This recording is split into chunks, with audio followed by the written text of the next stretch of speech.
Shalom, selamat pagi Bapak Ibu Saudara sekalian, apa kabar? Luar biasa ya. Mari sebelum kita memulai ibadah kita lebih lanjut lagi, kita mau arahkan pandangan kita ke Tuhan. Bapa di surga, kami bersyukur pagi ini Engkau ada di tengah-tengah kami. Selidiki hati kami, buka hati kami, kiranya pikiran kami tertuju kepadamu. Kiranya telinga kami mendengarkan suara dan isi hati-Mu. Kiranya hati nurani kami dimurnikan, dibersihkan untuk kami boleh merasakan kehadiran-Mu di tengah-tengah kami. Terima kasih Tuhan buat pagi ini. Kami siap mendengar firman dan kebenaran-Mu di dalam nama Yesus. Setiap kita yang percaya sama-sama kita katakan amin, haleluya. Berikan tepuk tangan yang terbaik buat Tuhan kita. Haleluya. Ya, pada kesempatan pagi ini boleh nggak kita menyapa, ya, lihat orang yang ada di sebelah kiri Anda, kanan Anda boleh sapa dia dengan satu kalimat yang membangun iman dia. Boleh? Silakan. Ya.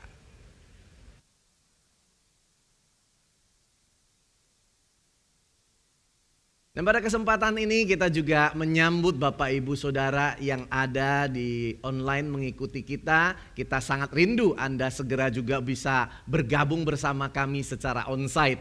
Namun apabila Anda di luar kota, di luar negeri atau ada kesibukan lainnya, tetap mengikuti karena ada Tuhan beserta dengan Anda dan Tuhan akan melawat Anda pagi hari ini. Nah, berapa banyak Bapak Ibu Saudara yang dikasihi Tuhan hari ini ketika saudara mendengar ada teman Anda yang menyapa Anda dan menyampaikan satu kalimat yang membangun iman Anda. Berapa banyak Anda barusan merasa, saya terberkati loh. Boleh angkat tangan, saya mau lihat.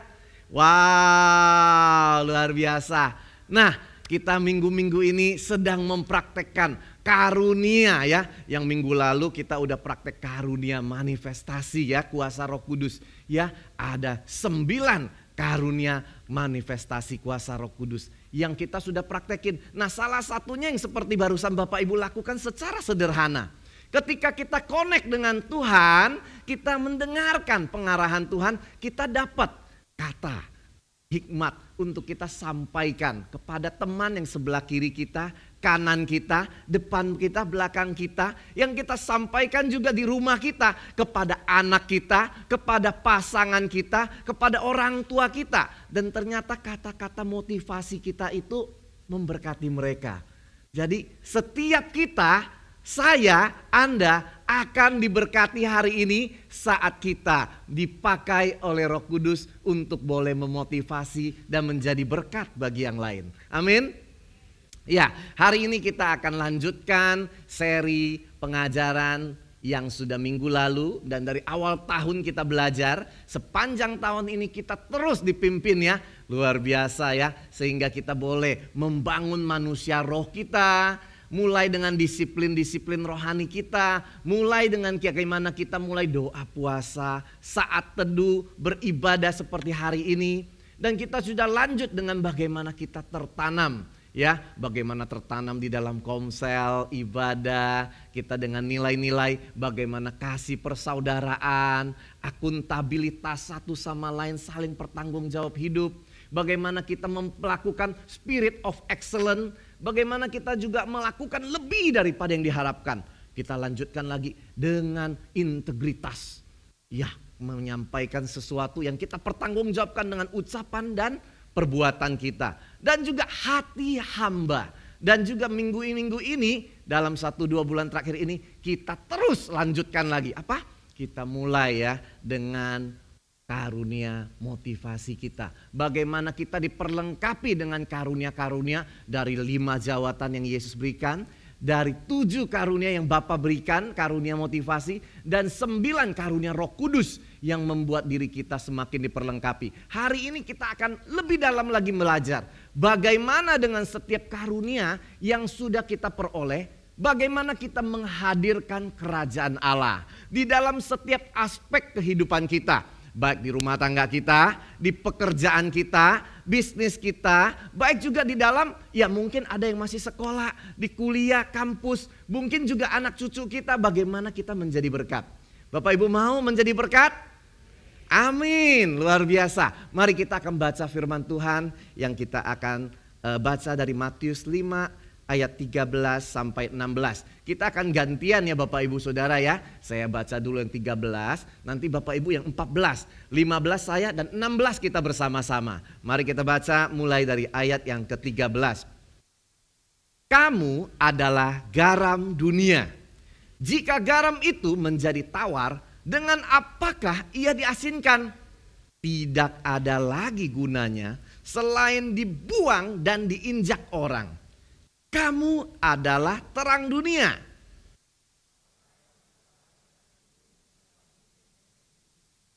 Lagi pula, orang tidak menyalakan pelita lalu meletakkannya di bawah gantang, melainkan di atas kaki dian sehingga menerangi semua orang di rumah itu. Sama-sama, demikianlah hendaknya terangmu bercahaya di depan orang, supaya mereka melihat perbuatanmu yang baik dan memuliakan Bapamu yang di sorga. Haleluya. Hari ini kita belajar luar biasa. Kamu adalah garam. Kasih tahu sebelah kiri kananmu. Kamu adalah garam. Nah, kalau kamu adalah garam, jadi kamu bukan kamu menjadi garam, tapi kamu adalah garam. Nah, perhatikan, jika garam itu menjadi tawar, dengan apakah ia diasinkan? Nah, coba colek dulu. Asin enggak? Wah, asin ya. Jangan colek sebelahnya ya, colek sendiri aja ya. Ya, puji Tuhan. Kalau kita masih asin, tetapi seringkali kita menjadi orang yang suka asin ketemu dengan asin. Asin mengasinkan asin. Bisa enggak? Nggak bisa. Bagaimana asin mengasinkan air laut? Nggak bisa. Perhatikan di sini. Firman Tuhan katakan, kamu adalah garam dunia ini. Dunia apa? Kita adalah garam bagi dunia ini yang gelap. Dunia ini yang di dalam kegelapan. Dunia ini yang di dalam persoalan. Dunia ini yang di dalam kekelaman. Dunia ini yang di dalam persoalan. Kita adalah garam bagi mereka.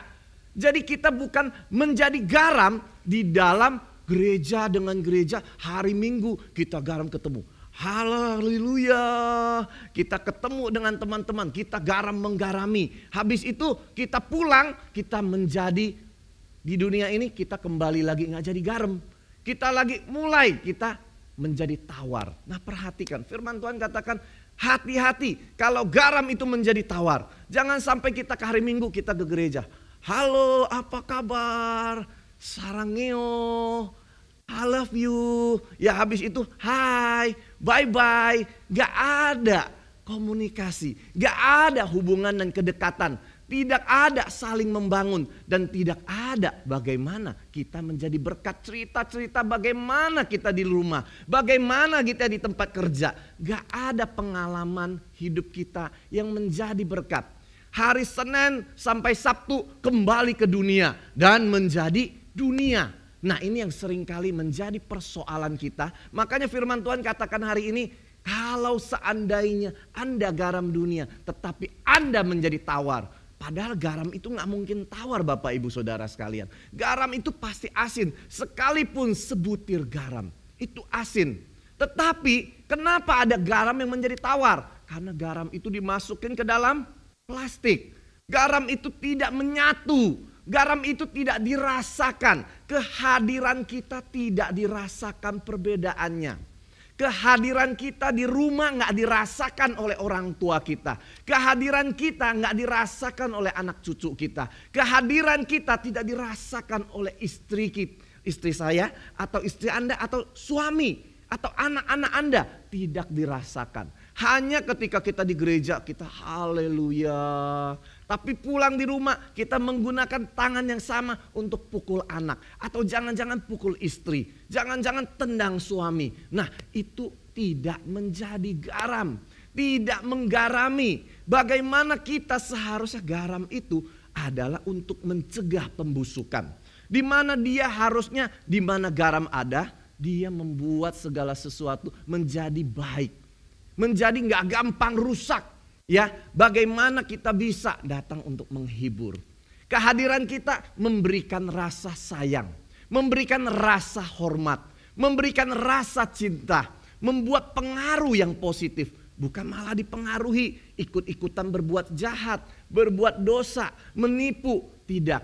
Nah, kalau seandainya garam terus berkumpul dengan garam, namanya gudang garam. Ya, nah bapak-bapak di sini langsung senyum-senyum. Itu masa lalu ya. Gudang garam pasti langsung kenal merek apa ya. Nah, kalau seandainya anak Tuhan terus kumpul-kumpul sesama anak Tuhan, nggak mau bergaul dengan orang dunia, orang yang di dunia kegelapan, nggak mau kita menjadi contoh dan kesaksian dan menjadi berkat. Lama-lama kita menjadi orang Kristen yang garam ketemu garam, jadinya Kristen darah tinggi. Ya, kalau garam kumpul sama garam terus, lama-lama darah tinggi.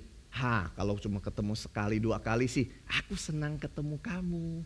Tetapi kalau udah 2 hari, seminggu, sebulan, 2 bulan, 3 bulan, aku ketemu kamu, kamu ketemu saya, aku lihat kamu, kamu lihat saya. Apaan sih kamu lihat-lihatan? Maksud kamu apa? Pelotot-pelotot. Masalah kecil, nah mulai ketawa ya. Bagus, puji Tuhan, itu pelepasannya. Kita mulai ribut. Kalau seandainya kita sesama anak Tuhan kumpul terus, biasanya suka ribut, biasanya suka menghakimi, biasanya mulai menilai, kamu kurang baik, biasanya mulai menghakimi, biasanya mulai cari-cari, membicarakan kesalahan, kekurangan. Nah, kalau garam ketemu dengan garam, kumpul terus sama garam, itu tidak membawa dampak. Gak ada gunanya. Firman Tuhan katakan apa? Kalau garam itu gak ada asin. Tidak ada gunanya selain daripada diinjak orang, dibuang.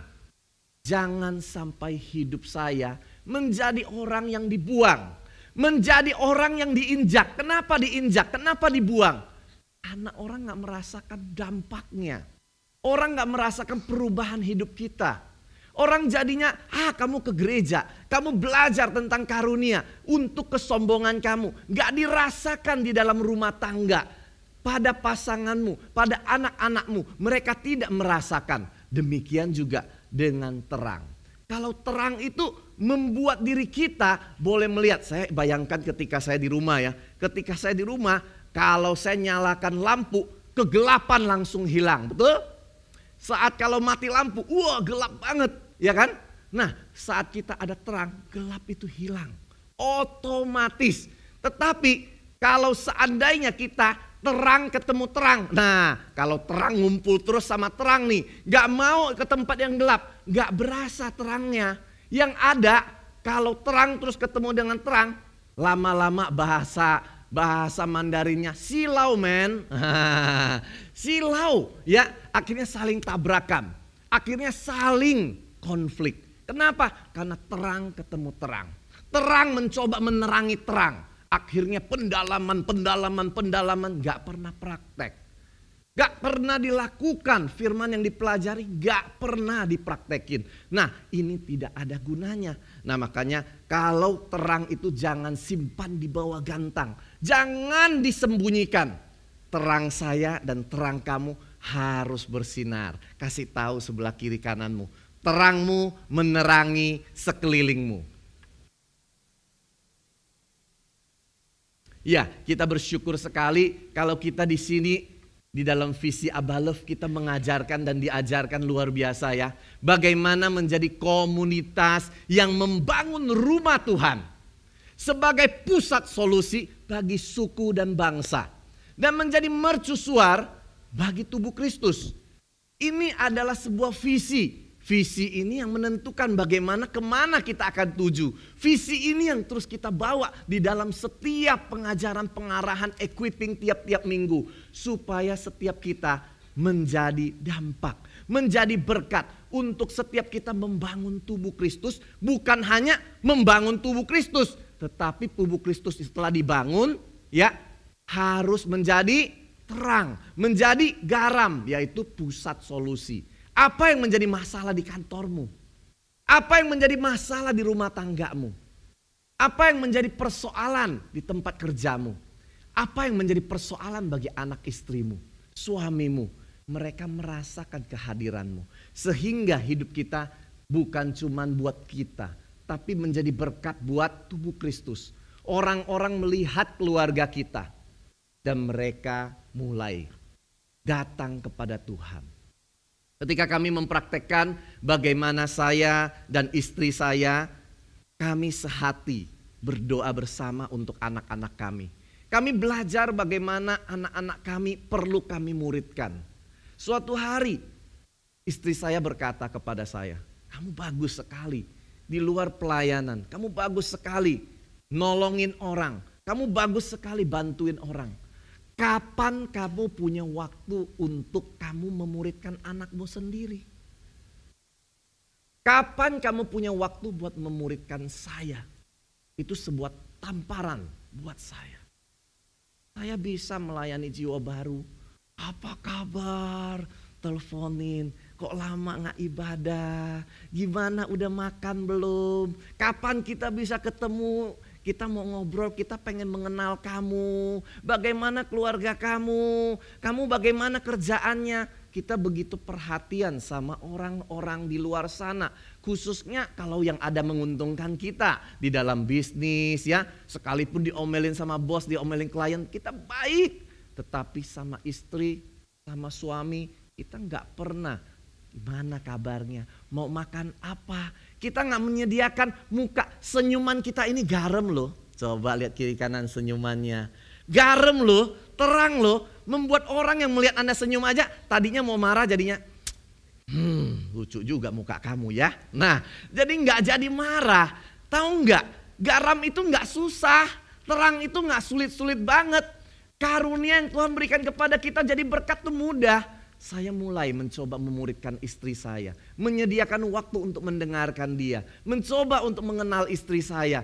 Luar biasa ketika istri saya perhatikan. Ketika istri saya hormati. Saya hargai. Saya puji. Saya dukung. Saya anggap dia penting. Saya junjung tinggi dia. Ternyata dia bisa menjadi partner saya yang aktif. Hai, istriku ada di sini hari ini. Di belakang lambai-lambai. Dan ada papa mamaku di belakang yang saya hormati. Papa, I love you. Mama, ini. Ini hari ini pertama kali mereka hadir di ibadah ini. Beri tepuk tangan dulu buat Tuhan ya. Haleluya. Dan tentunya begitu banyak yang mengimpartasi hidup kita ada di tempat ini. Betul? Bagaimana kita menjadi berkat. Kami memuridkan anak kami. Satu persatu kami mulai injili mereka. Kami mau memastikan anak kami masuk surga. Kami mau memastikan keluarga kami ada bersama-sama dengan kami di surga. Jangan cuma saya yang selamat. Jangan cuma teman-teman saya yang selamat. Tetapi keluarga saya juga selamat. Saya bersyukur. Kalau dari dulu saya selalu berdoa, Tuhan selamatkan keluarga saya. Saya nggak mau kalau cuma saya yang masuk surga. Saya nggak mau cuma saya yang baik. Saya mau keluarga saya juga merasakan baik. Betul ya, kalau kita makan enak biasanya kita pasti kasih ingat seseorang yang kita sayang. Wah, ini enak banget, saya pengen kasih kepada dia. Betul? Pasti sama. Kalau kita udah mencicipi kebaikan kemurahan surga, kita ingin supaya pasangan kita, anak kita, keluarga kita, papa mama kita, mertua kita juga mencicipi. Betul? Nah, itu yang saya rasakan. Saya mulai mencoba bagaimana Tuhan kirimkan orang dong supaya papa mama bisa merasakan kebaikan Tuhan. Saya dari tahun 92, 11 April pertama kali saya datang ke Abba Love Industri, masih di Speed Plaza, Hall B, Hall A, auditorium. Sampai hari ini saya mau kasih tahu, saya sangat menyesal. Kenapa baru sekarang saya tahu? Oh, bukan menyesal di Abba Love ya. Menyesal, kenapa sekarang baru tahu? Ternyata menjadi garam dan terang bukan supaya Tuhan kirim orang, tapi supaya Tuhan kirim saya. Supaya Tuhan pakai saya jadi garam dan terang buat keluarga saya. Saya mulai tahun lalu, saya bersyukur ya. Saya boleh mulai menyempatkan diri untuk telepon papa, mendoakan papa yang sakit, mama juga. Dan puji Tuhan, papa mama akhirnya mereka boleh mengalami kasih Tuhan. Mujizat Tuhan, kesembuhan dari Tuhan, pertolongan Tuhan. Bahkan ketika papa saya dioperasi, Saya di Singapura waktu itu bypass, saya temenin dia, saya nggak tidur, saya berhari-hari di rumah sakit di ICU, katanya nggak boleh sama susternya, kamu harus keluar, nggak boleh, ini ruang steril. Saya bilang, Pak, saya minta izin, saya di sini saya mau berdoa. Ya sudah, dia bilang, saya di sana saya berdoa. Saya nggak tahu ternyata hal tersebut Papa ceritakan kepada Papa. Biasa ya, nggak ngomong ya, nggak cerita di depan kita ya, anak saya bagus, enggak. Tapi kadang-kadang ketika di belakang dia cerita sama orang lain, kebetulan kedengeran sama saya. Ternyata hal tersebut membuat dia senang, membuat dia merasakan kasih. Dia merasakan bahwa Tuhan tuh sayang, Tuhan ubah saya dulunya egois. Ternyata Papa saya bisa merasakan saya berubah. Dan saya akhirnya singkat cerita, saya tahun ini saya mulai intensif dan intensional, merencanakan dengan sengaja. Saya sempatkan telepon tanyain Papa, ngobrol dengan Papa, dan mulai ajak Papa, kita makan, kita jalan, kita ngobrol, kita cerita, dan doain Papa. Singkat cerita, kita tanggal 27 Februari kemarin Papa mau minta dibaptis, puji Tuhan. Saya mau ceritakan ini, saya mau katakan, saya kenapa dari dulu gak lakukan hal ini. 92 sampai ke 2023. Itu berarti 31 tahun ya. Kemana aja saya selama 31 tahun. Saya sibuk pelayanan, layanin orang. Saya sibuk layanin kerjaan, beresin usaha. Saya sibuk ngurusin rumah tangga saya untuk cukupkan keperluan keluarga. Tapi saya gak muridin istri. Saya gak muridin anak saya. Saya nggak menjadi berkat buat orang tua saya. Saya nggak hadir di dalam hidup papa saya, mama saya. Buat apa? Apakah tunggu mereka udah nggak ada baru kita bawa persembahan kita sayang dan kita nangis? Justru ketika mereka masih ada, saya mau jadi berkat buat mereka. Saya mau jadi berkat buat pasangan saya. Saya mau jadi berkat buat anak saya. Saya bersyukur kalau mertua saya ketika dia lagi sakit, saya dan istri boleh mengurusi dia. Saya bersyukur mertua saya cukup tertolak dengan orang Kristen. Karena ketika adik dia yang kecil bertobat dan ikut Tuhan, dia bilang saya nggak mau ke tempat sembahyang. Saya nggak mau, dan dia kumpul sama keluarga ketika lagi cengbeng apa? Saya nggak mau kumpul. Kumpul aja nggak mau. Padahal nggak disuruh sembahyang. Kumpul aja, dia bilang nggak mau. Terus kemudian ketika keluarga itu dia bilang saya ini anak Tuhan. Saya nggak mau, saya beda. Saya nggak mau. Akhirnya keluarga melihat dia tidak ada kasih. Dia tidak menggarami. Di gereja bisa haleluya puji Tuhan. Bisa ketawa senyum-senyum tanya kabar kepada sanak teman-teman yang baru dikenal. Sahabat baru yang belum dikenal. Tetapi di rumah gak dirasakan anak istri dan keluarga. Apakah itu? Ya, mertua saya menolak untuk mempercayai Tuhan. Singkat cerita, ketika kami layani, ketika kami dampingi ketika dia sakit, puji Tuhan, dia minta dibaptis dan dia sekarang juga mertua yang papa udah dipanggil Tuhan, dan mertua mama saya yang perempuan, mama istri mama istri saya dan mama saya juga ya. Sekarang tiap hari koram deo, tiap hari kompak, tiap hari ikut. Kami melihat perubahan, pertumbuhan. Bahkan kemarin baru 2 hari lalu ketika kami bawa teman kita punya mamanya lagi sakit, berobat ke dokter, kita pulang karena saya sibuk ada meeting lagi di industri, jadi saya telat ya kemarin meetingnya karena saya anterin. Saat saya bawa ke rumah, mama mertua saya injilin, doain dia. Kami merasakan bahwa ini loh, keluarga kita merasakan gak garam dan terang kita. Oke, saya akan lanjut lagi, jadi ceritanya agak melebar dikit tentang keluarga saya, nggak apa-apa, kita biar saling kenal. Nah, saya mau kasih lihat bagaimana ada perjanjian Lausan, ya. Ada sebuah perjanjian Lausan. Buat apa sih kita dipanggil? Buat apa gereja dipanggil? Nah, perjanjian Lausan ini diadakan di Switzerland. Tahun 1974 dihadiri oleh 150 negara, yang dihadiri oleh lebih dari 4.000 hamba-hamba Tuhan dari berbagai negara. Dan mereka kumpul untuk mereka mencetuskan untuk apa gereja hadir. Panggilan gereja apa? Untuk apa saya dipanggil? Nah, saya akan bacakan. Kita dipanggil dan diutus. Allah telah memanggil orang-orang keluar dari dunia untuk dirinya. dan mengutus umatnya kembali ke dunia untuk menjadi hamba-hambanya dan saksi-saksinya untuk perluasan kerajaannya dan pembangunan tubuh Kristus dan untuk kemuliaan namanya. Jadi Allah memanggil kita keluar dari dunia ini, dari cara hidup kita yang dosa, dari cara hidup kita yang lama, dari hidup kita yang dulu gak peduli, gak perhatian, yang sombong, yang ego, yang terikat dengan gadget, canduan, yang membuat kita meninggalkan keluarga dan tidak bertanggung jawab. Tetapi bukan cuma diambil dibawa keluar, tetapi supaya ia mengutus kita kembali. Mengutus kita kembali. Jadi kita bukan cuma dipanggil keluar dari dunia, kita diutus kembali ke dunia untuk menjadi hamba-hambanya dan saksi-saksinya untuk perluasan kerajaannya dan pembangunan tubuh Kristus untuk kemuliaannya. Nah, saya mau coba gambarkan ya, mendefinisikannya seperti ini Bapak Ibu Saudara sekalian ya. Kita lihat bagaimana ketika bangsa Romawi, nah saya kasih contoh ya. Satu negara ia ingin memperluas kerajaannya, maka dia akan menaklukkan kerajaan yang lainnya, betul?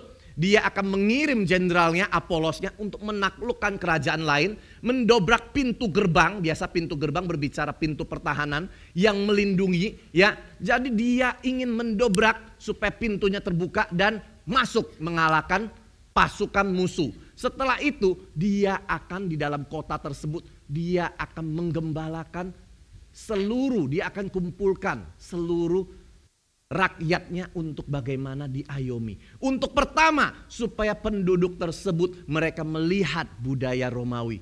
Jadi dia akan kirim 300 orang yang disebut dengan Roma kecil. Di situ dia akan mengutus dan 300 keluarga ini mereka dibiayai oleh kerajaan Romawi untuk bagaimana kasih lihat, ini loh kerajaan Romawi. Gak seperti kata orang Roma itu jahat, Roma itu maksiat. Enggak, dia bilang. Nah sama ya. Jadi kayak kita sebagai orang anak-anak Tuhan, kita dulunya adalah kita semua milik kepunyaan Tuhan.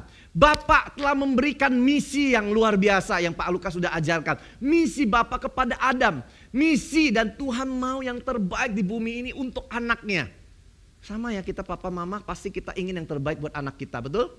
Kita wariskan yang terbaik. Bapa di surga sama. Namun Adam tidak taat dan dia terperdaya. Dia tidak taat melakukan perintah Tuhan sehingga kekuasaan bumi ini telah diambil oleh si jahat. Nah sekarang ketika Yesus ya datang untuk mengambil, dia mendobrak, menghancurkan pemerintahan daripada si jahat. Yang mencoba selama ini menawan kita, memperangkap kita, memperdaya dan memperbudak hidup kita. Yang tujuan akhirnya membuat kita masuk ke neraka. Itu perbuatan si jahat. Yesus telah memberi kita kemenangan. Sekarang kita ini adalah garam. Kita ini umat tebusannya. Namun masih banyak saudara-saudara kita, keluarga kita, anak cucu saudara kita. Mereka yang masih ditawan oleh si jahat. Mereka seperti Indonesia sudah merdeka tahun 45. Tetapi pemerintah Jepang bilang jangan dengar berita. Mereka itu jahat. Kamu masih diperdaya. Banyak orang-orang berkata, orang Kristen itu jahat, mereka itu maksiat, mereka itu nari-nari, mereka pesta pora, mereka itu kekejaman, Tuhan akan binasakan mereka. Itu kata-kata yang menyesatkan. Iblis coba menawan pikiran kita. Iblis sedang memenjarakan kita, bukan secara fisik, tetapi pikiran kita, hati kita. Kita terpenjara. Nah, sebagai warga kerajaan yang sudah Tuhan tebus, Tuhan mau mengirim kita, bawa kita keluar supaya kita ikut SPK, kita dikompak, kita ngerti. Ini loh, gaya hidup kerajaan harus jadi terang, harus jadi berkat, harus jadi garam. Kita ini harus mengasihi, kita harus ini mengampuni, ada damai, ada sejahtera. Ini loh berkat yang Tuhan berikan. Tuhan mau kita dapatkan itu semua, anak-anaknya. Orang tua mau yang terbaik buat anaknya, Bapa di surga mau yang terbaik buat setiap kita. Amin. Beri tepuk tangan dulu buat Tuhan kita. Tuhan mau yang terbaik buat kita, buat Anda dan saya. Amin. Dan karena itulah, dengarkan baik-baik. Tuhan Yesus telah merubuhkan benteng tersebut. Tapi banyak orang masih ditawan. Gak boleh dengar. Orang Tuhan, nanti kamu kalau percaya Yesus, nanti kamu akan disesatkan. Mereka itu jahat. Itu suara gak benar. Gimana supaya orang-orang tahu? Kita harus masuk diutus kembali ke dunia. Kasih lihat. Anak Tuhan gak ada gitu. Anak Tuhan tuh berbakti sama orang tua. Amin. Anak Tuhan tuh sayang suami dan istri dan anak-anak. Amin. Anak Tuhan itu menghargai, menghormati mertua dan orang tua. Amin. Anak Tuhan itu menjadi berkat buat rekan-rekan kerja, asisten, pembantu. Betul? Amin. Itu yang harus kita tunjukkan. Inilah kita menghadirkan, kita diperlengkapi dengan karunia untuk kita menghadirkan kerajaan Allah di dalam setiap aspek hidup kita. Haleluya. Nah, kita akan lebih cepat lagi. Bagaimana supaya kita bisa menghadirkan kerajaan Allah, dirasakan oleh orang sekitar kita. Apa yang perlu kita bawa? Yang pertama, kita diutus untuk menghadirkan kerajaan Allah sebagai komunitas garam dan terang, atau terang dan garam. Kalau disingkat tegar ya, terang dan garam. Supaya kita bisa ketemu dengan Tuhan. Supaya kita bisa membangun komunitas yang tertanam. Supaya kita dengan karunia roh kita menjangkau dan menerangi dunia kita, keluarga kita, komunitas kita. Supaya untuk itulah kita dihadirkan. Kita diutus. Pertama, menghadirkan kebenaran, damai, sukacita. Katakan bersama saya, kebenaran, damai, sukacita. Mari kita baca ayatnya bersama-sama di dalam Roma 14 ayat 17. 2, 3. Sebab kerajaan Allah bukanlah soal makanan dan minuman, tetapi soal kebenaran, damai sejahtera, dan sukacita oleh Roh Kudus. Haleluya. Saya mau katakan, ini loh, kita sudah percaya Tuhan. Kita sudah tahu kebenaran. Ya, kebenaran di sini aletheia, berbicara mengenai kebenaran Injil yang sesungguhnya, berbicara mengenai kejujuran, berbicara mengenai ketulusan, berbicara mengenai kebaikan kita yang dirasakan oleh orang-orang, mengenai Injil yang sesungguhnya. Banyak orang udah tahu benar. Mereka ke gereja. Kemarin saya ikut ibadah Mandarin 2 minggu lalu, dan kita udah habis selesai ibadah, kita ada kompak ya, kita ngobrol, kita cerita. Oh, udah lama kenal Tuhan. Udah dibaptis. Udah ikut SPK. Udah. Gimana? Apakah kamu tiap hari berdoa? Ada beberapa yang diem. Apakah tiap hari baca firman dan mendengarkan suara Tuhan? Tuhan mau bicara apa sama kamu? Banyak yang diam. Apa yang kamu baca? Saya baca Tongsu katanya. Baca buku-buku filsafat-filsafat yang dulunya sudah diturunkan dari leluhur nenek moyang. Buku-buku yang lama. Alkitab aja belum selesai sudah cari buku-buku lainnya. Alkitab aja gak dibaca tetapi baca buku-buku pengetahuan lainnya. Beli buku banyak di rumah. Tapi Alkitab gak baca. Bacanya buku-buku lainnya. Alkitab gak baca. Nah yang anak muda ya. Tapi rajin ya. Googling, cari ya. Kenapa ya orang itu bisa dibunuh? Kenapa gak diselamatkan ya? CSI ya. Mulai cari, mulai googling, mulai Instagram, mulai cari sesuatu yang baru. Tetapi Alkitab gak dibaca. Gaya hidupnya gaya hidup dunia. Gaya hidup kebiasaan lama. Gaya hidup kebiasaan yang dulu. Gaya hidup yang bukan kerajaan. Kita kaget. Ternyata kita tidak menghidupi gaya hidup kerajaan Allah. Ternyata kita anak Allah tetapi tidak mengikuti keserupaan Kristus. Kita sudah percaya Tuhan tapi nggak ikut Tuhan. Kita percaya Yesus tetapi nggak mempercayai firman. Kita percaya firman hanya hari Minggu. Aneh. Saya nggak mau komsel, saya nggak mau kompak, saya mau kerja, saya nggak punya waktu, tapi punya waktu buat main game. Sampai larut malam, bisa telepon-teleponan. Sampai tengah malam dan tidak tidur. Tapi gak punya waktu. Gaya hidupnya masih gaya hidup lama. Aneh bukan?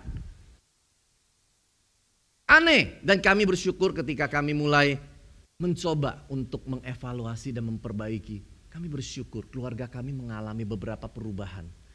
Injil harus diberitakan. Kebenaran harus diberitakan. Kesaksian membuka orang, membuka lihat hati. Oh kalian bagus ya. Tetapi Injil adalah kuasa Allah yang menyelamatkan. Orang itu harus tahu Injil. Orang itu harus menghidupi Injil. Setiap kita harus bisa menginjil. Setiap kita harus bisa kasih tahu Yesus itu satu-satunya Tuhan. Mengapa? Kalau tidak, mereka akan mati di dalam kesesatan mereka. Anak saya akan masuk neraka kalau dia nggak tahu Injil. Istri saya akan masuk neraka. Anak saya bisa masuk neraka kalau saya nggak beritain Injil. Jangan main-main. Keselamatan itu personal. Makanya kami mulai memuridkan anak-anak kami. Kami memuridkan di dalam Komsel. Kami mulai undang setiap anak-anak mereka datang ke Komsel. Bahkan anak-anak mereka yang masih kecil, 3 tahun, 4 tahun, 5 tahun, bawa aja. Kenapa? Karena mereka harus dengar Injil. Gimana caranya? Ya kita bikin permainan. Kemarin istri bikin permainan. Makan kerupuk. Makan kerupuk. Nah, 17-an kan? Jadi makan kerupuk. Tangannya diikat di belakang. Habis itu sekarang perhatikan. Kata kuncinya adalah taat. Bertobat dan ngaku dosa. Oke? Udah oke. Nah sekarang hari ini lagi makan kerupuk asik-asik. Siapa di sini yang hari ini bikin dosa? Angkat berhenti. Coba ngomong iya. Dan ada beberapa yang iya saya ngaku dosa. Ketika saya hari ini marah-marah, saya ngambek-ngambek, saya tendang papi saya. Oke, digunting. Dia punya tali yang ikat, bebas. Kenapa? Karena dia ngaku dosa. Jadi kita mulai menciptakan permainan, nyanyian, tetapi anak-anak mulai diedukasi. Oh gitu ya.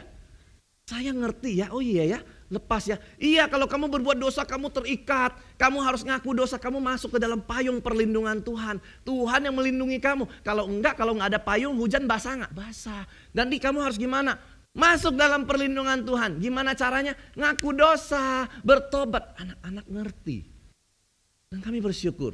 Anak-anak kami semua yang kami muridkan di dalam Komsel, semuanya mereka ngerti. Kalau ditanya, dosa itu apa? Akibat dosa, maut, mereka bisa katakan. Kematian kekal, gimana? Bertobat, bertobat apa? Itu berbalik. Jadi gimana? Nggak boleh lagi marah-marah. Bahkan yang kecil-kecil, dia bisa sambil sobek tisu. Saya tuh jelek, saya tuh dosa, saya tuh bikin nakal, saya marah-marah.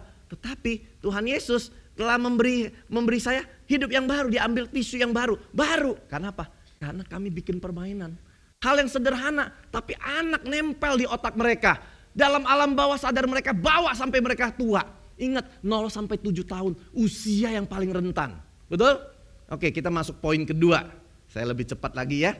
Nah, poin kedua, bagaimana kita menghadirkan kerajaan Allah dan dirasakan menghadirkan kuasa kerajaan Allah. Nah, untuk itu kita akan baca ayatnya bersama-sama ya. Kita akan baca ayatnya di dalam Matius 12 ayat 28, 1, 2, dan 3.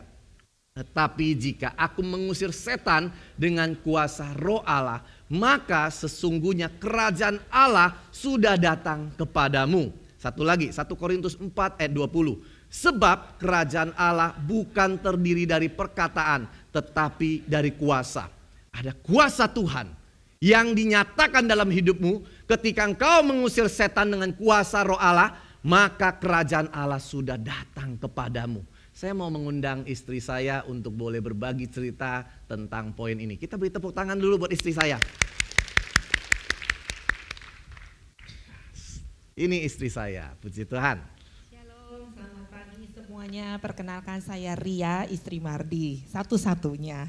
Iya. Oke, saya mau ceritakan bagaimana kami sempat melayani di dalam online sebetulnya ya. Waktu itu ada yang jiwa baru yang meminta tolong didoakan keponakannya. Keponakannya itu kena kanker nasofaring. Dan stadiumnya sudah stadium akhir ya. Waktu didoakan karena dia ada di Makassar dan keponakannya ada di Manado. Jadi mau gak mau kan memang lewat online. Waktu itu ada beberapa yang ikut serta karena ternyata keluarganya adalah keluarga Kristen ya. Nah ketika didoakan ada adiknya ya, ada kakaknya, ada mamah dari ponakannya juga gitu, kakak perempuannya. Jadi satu keluarga besar. Waktu itu kita video call tuh berdelapan gitu ya. Nah singkat cerita waktu didoakan saya dapetin bahwa yang kena kanker ini memang masih banyak ikatan-ikatan. Waktu saya tanyakan tentang keselamatan, ternyata mamahnya juga bingung. Karena Kristennya dari baby gitu ya. Jadi waktu ditanyakan tentang lahir baru dan segala macam gak ngerti. Akhirnya mau gak mau kita injili dulu, kita bawa dulu kebenaran untuk mereka boleh mengerti dan dimerdekakan. Dan ternyata kan satu keluarga, karena ini yang mendoakan satu keluarga besar gitu ya. Jadi satu keluarga ikut ya, semuanya saya minta untuk ikutin dan mereka mendengarkan semua. Nah, ketika setelah mendoakan saya dapetin bahwa ya semua ikatannya harus dilepaskan. Jadi akhirnya saya minta mamanya bantu untuk doakan, urapi karena dia yang ada di sana bersama anaknya. Tapi setelah mendoakan, saya tuh dapetin secara kuat. Saya bilang sama Mardi, ini gimana ya? Aku kok dapetinnya orangnya nggak bakalan lama lagi, aku bilang. Terus kita minta hikmat dari Tuhan. Ini kalau dibicarakan kan bahaya ya kalau untuk sesuatu yang maksudnya aduh kok nggak membangun banget gitu ya, dapetinnya tentang bagaimana orang ini akan dipanggil Tuhan gitu kan. Tapi saat itu akhirnya kita mendapatkan hikmat setelah selesai mendoakan. Saya belajar untuk telepon ke yang minta didoakan tantenya ini ya, tante yang udah lebih percaya lah ya sama Tuhan, yang memang udah lahir baru juga. Karena udah duluan ikut kompak gitu ya. Waktu itu saya cerita sama dia, Ibu tolong nanti minta hikmat sama Tuhan bagaimana menyampaikan kepada keluarga. Tapi ini gak akan lama lagi, saya dapetin secara kuat, saya bilang. Kita terus doakan ya, kita percaya Tuhan tahu yang terbaik buat keponakan Ibu, saya bilang. Terus dia bilang ya saya akan coba nanti saya akan cerita dan bicara dengan om tantenya, mungkin ke mamahnya gak berani cerita. Dia bilang, oke, saya minta hikmat ya dalam menyampaikan supaya tidak menjatuhkan iman orang, saya bilang. Iya Bu, kata dia. Dan terakhir singkat cerita dia ceritakan kepada saudara yang cukup dekat dengan dia, yang dia tahu memang imannya cukup kuat untuk mengerti dan mengalami Tuhan. Dan sampai akhirnya malam itu, jadi kita doakan dia itu sekitar jam 7 malam, jam 2 paginya memang sudah dipanggil Tuhan. Ya besokannya saya langsung dengar gitu kabar kalau orangnya udah meninggal gitu kan. Terus saya bilang ya ibu udah kuat ya, udah karena memang Bu Ria udah kasih tahu. Dia bilang saya percaya Tuhan sayang, saya bilang. Dan puji Tuhan kita sempat melayani dan dia juga udah dilepaskan, istilah udah beres gitu ya perginya, saya bilang. Iya jadi udah gak apa-apa, jangan takut, jangan gentar. Dan dari hal itu ternyata keluarga besarnya ini makin percaya Tuhan. Amin. Karena makin melihat wah ada kuasa Tuhan ya. Sampai Tuhan bisa bicara sedemikian rupa, bisa kasih tahu gitu ya. Dan mereka semakin mau sungguh-sungguh minta untuk dimuridkan, minta untuk di SPK-in gitu ya. Akhirnya saya sampai hari ini masih mengajarkan, udah masuk ke dalam sesi CG. Jadi terus menerus diajarkan dan saya buka kembali SPK baru di dalam kompak secara online, SPK-kan mereka. Satu keluarga besar bisa bertobat dan percaya Yesus. Amin. Dan bahkan mereka mau sungguh-sungguh. Ketika ada kerajaan Allah dinyatakan, ketika ada kuasa dan ada praktek karunia terus dikerjakan. Amin. Ya saya percaya ya itu hikmat dari Tuhan yang mengalir. Amin, luar biasa. Tepuk tangan buat Tuhan kita. Ada satu lagi ya, bagaimana dengan keluarga kita ada praktek karunia bersama dengan anak-anak ya, dan impactnya gimana? Ya ada satu kali lagi kita praktek karunia ketika saling mendoakan di dalam mezbah keluarga. Saya punya anak ada 6 ya, ada 6 dari yang 18 tahun, 14 tahun yang tadi Nari salah satunya dan anak saya juga. Lalu ada yang 12 tahun, 9 tahun, 6 tahun dan 4 tahun. Nah ada satu kali kita lagi mezbah begitu ya tentu mudah ya untuk yang gede-gede kita ajak untuk praktek karunia. Nah ketika yang kecil-kecil kita juga bingung ya. Jadi kita minta saling mendoakan, habis itu saya bilang sama yang besar udah ya maksudnya yang udah giliran yang kecil ya udah mami aja yang doa gitu kan gitu. Waktu itu Mardi lagi di Brazil juga ya, lagi di Brazil jadi saya cuma sama anak-anak gitu. Tapi ternyata yang kecil ini komplain, dia bilang begini sama saya, mami belum kasih aku waktu untuk aku doakan Cece, kata dia gitu kan. Oh iya oke, mami kok aku gak doain Cecenya gitu kan. Akhirnya aku kasih waktu untuk dia doakan Cecenya. Dan waktu dia doakan, saya tuh kaget. Ternyata dia itu bisa dapetin ya apa yang dari Tuhan. Waktu itu umurnya sebenarnya masih 3 tahun. Belum nyampe ya, belum nyampe 3 tahun, hampir 3 tahun. Nah waktu itu dia tumpang tangan ke cicinya dan dia bilang gini sama cicinya yang ketiga. Cece, Tuhan tuh nangis lihat kamu katanya. Terus cicinya nanya, kenapa? Ya soalnya Cece suka gak taat sama Tuhan, kata dia gitu. Terus dia diem, cicinya nangis gantian gitu ya. Cicinya yang nangis. Terus gitu dia datang lagi ke cici yang pertama. Terus dia bilang, Cece kalau Cece, mata Cece jangan jahat katanya. Tuhan sedih loh nanti kalau mata kamu jahat. Terus saya kaget karena cici yang pertama ini, kalau cici yang ketiga memang agak sering gak obey gitu ya, sering gak taat gitu ya. Kalau yang pertama ini menurut saya baik-baik aja gitu anaknya ya. Terus saya bingung gitu, kenapa ya? Terus akhirnya saya tanya, ayo Ceh, kenapa? Kok kamu, apa yang Dede ngomong ini benar nggak? Aku tahu sih Mi, aku ngerti apa yang disampaikan. Dia bilang, terakhir ini aku sering nonton Instagram, TikTok dan segala macem yang membuat akhirnya ya aku nggak jaga hati. Aku suka gregetan ngelihat kenapa ya kisah-kisah pembunuhan lah gitu intinya yang dia suka tontonin, dan kenapa kok orang ini nggak ditangkap, kenapa begini dan begitu, dan akhirnya sering kayak komplain gitu dan akhirnya hatinya jadi gampang marah gitu ya. Terus ya aku bilang, ya benar kita harus belajar ya. Dan ternyata kita nggak bisa remehin ya anak 3 tahun gitu ya. Karena sejak itulah yang makanya kenapa Mardi tadi cerita tentang SPK anak ya. Saya bilang kita tuh nggak bisa underestimate gitu, nggak bisa meremehkan anak-anak. Karena ternyata dari anak-anak ini juga mereka tuh sudah bisa sebetulnya praktek karunia. Jadi kita aja yang sebagai orang tua yang kadang-kadang kurang peka gitu ya.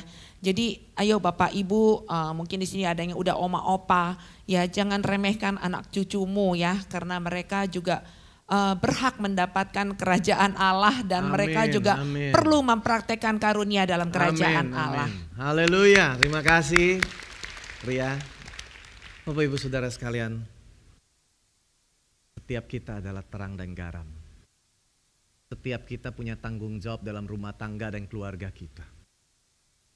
Bahwa ketika kerajaan Allah hadir, kuasa gelap hilang.